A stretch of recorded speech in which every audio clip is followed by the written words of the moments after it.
Do you think that what you see every day affects what you think about that institution of marriage? I can say, especially being that I am a Christian woman now, had I not known the Word of God, if I went based on what I saw with my eyes, I would not want to get married, which is unfortunate because you would think that the generation that came before us would be one to teach us how to be married.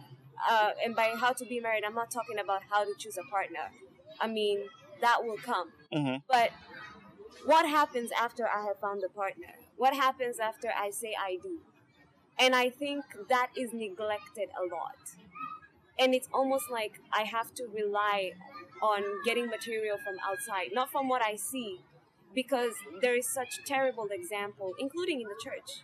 And are we talking American or just we're talking the Kenyan context? No, American. I'm talking about America in general. But we're keeping it Kenyan. There's such a huge. Sometimes I'm disappointed by my Kenyan people because I had such high expectation given the culture and that we had back home, but it looks like families come from home and come here and there's just such a mix-up, and I guess it's attributed also to the different schedules and the lifestyle here, because the lifestyle, it's very easy to be married to someone and never see them, you know, and never have a relationship to them, and I have seen that. But I think also there's priority that has not, there's not such priority that has been placed on family orient.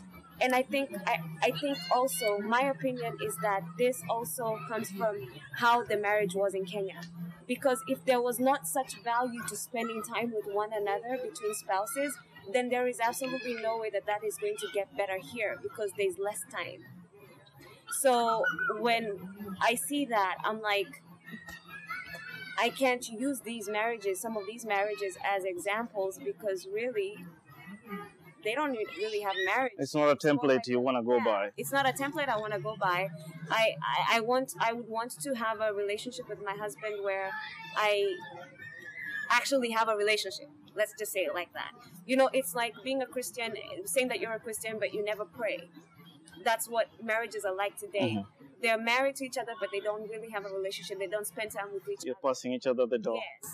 Yes. And it's almost like a tag team championship, I have the kids right now. Oh, you're coming off work at 3. You better be here at 3:30 because I got to give you these kids and move on to the job, I think it's a matter of poor priority.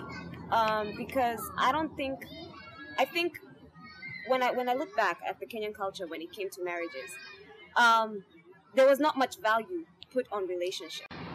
So if we're going to talk about Kenyan culture being brought into America, then they're still living that same culture. It's just that now it's showing more because their schedules actually are attributing to that. True.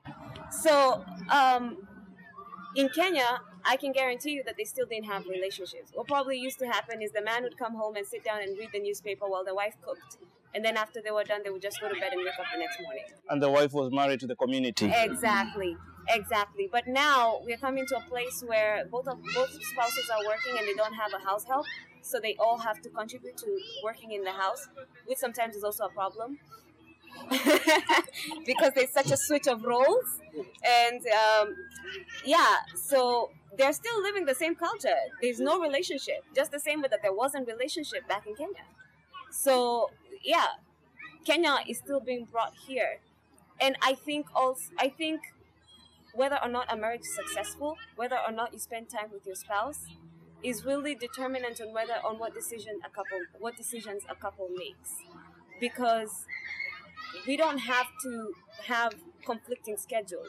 We can choose to have same schedules and pay a babysitter, sacrifice and pay a babysitter so that we can have time to ourselves. And that's, you cannot use that as an excuse. Everybody makes the choice. The couple makes the choice to have conflicting schedule. That's my thinking.